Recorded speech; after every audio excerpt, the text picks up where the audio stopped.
Hi there everyone, Andy here, the Tai Chi guy. Now when people hear, and I don't often tell that many people I meet socially, when they hear that I do Tai Chi, it's always the same thing. Oh, you do Tai Chi, it's all like that. Don't do that. I don't really mind, I really don't. But you know, every time with everyone, that isn't the way that you move if you're doing Tai Chi. So let's look at how it is that you actually move when you're doing Tai Chi. Tai Chi is full of circles and curves all of the time. So let's start looking at circular movement. You can try this with me because it's nice and easy to do. See if you can draw a perfect circle in the air with your finger, and you'll probably find it's a bit jagged and uneven.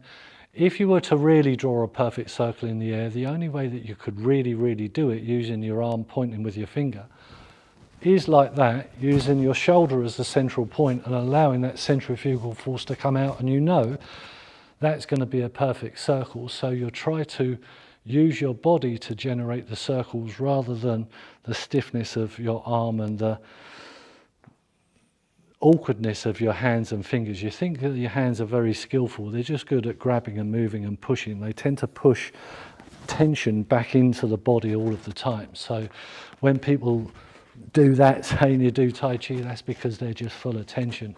Someone doing Tai Chi will be moving in a much more subtle way. So Tai Chi, when you're practicing the Tai Chi form, all of its movements, everything that you're doing, the hands and feet moving at the same time, and they'll say moving at the same speed, that speed is relative. So if I have a small circle over here, and you can do this with me as well, and a big circle over here, then they're moving at the same speed relatively. See that?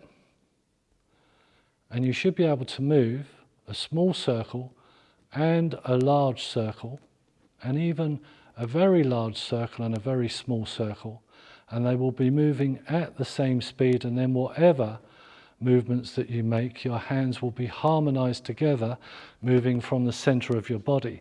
That's one thing. Then, how you generate the up and down, forwards and backwards movement is a different, separate but linked subject. So when people start, because they're so used to using their hands and pushing their tension back into their body, they're going to start using their hands. If I'm just going to raise my arms up and down, it tends to be like this, and you're just pushing tension back into the body because the hands want to be the first thing to move, and they push all that tension back in. In reality, the hands and the fingers are the last things to move.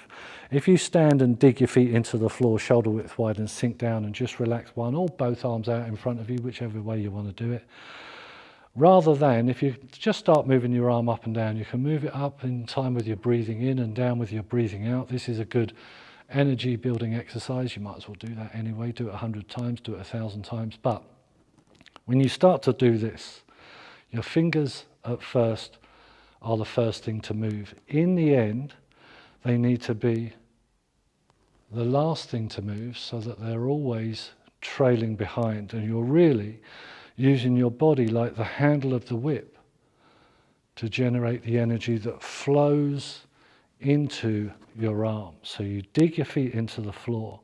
You'll start the upward movement by relaxing down a little.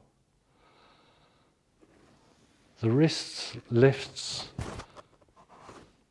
and at the top here, the elbow's already sinking, and that's what brings the fingers up to link with the movement down. As it's moving down, the elbow starts to not lift up, because you can't lift up through that joint, but starts to finish its journey down to link with the movement up, so that you have this smoother, more flowing movement. Then you start to learn to incorporate that in the circles that you make in exercises like wave hands, like clouds, where the fingers will always be trailing behind, balanced and moving with each other, controlled with the center of the body. So, can you move like you do in Tai Chi? Next time you meet someone who does Tai Chi, don't do that because you just look like a crab. Say, oh, you do Tai Chi. Oh, and they'll say, oh, maybe you do Tai Chi too. Well, we'll see. Good work, everyone.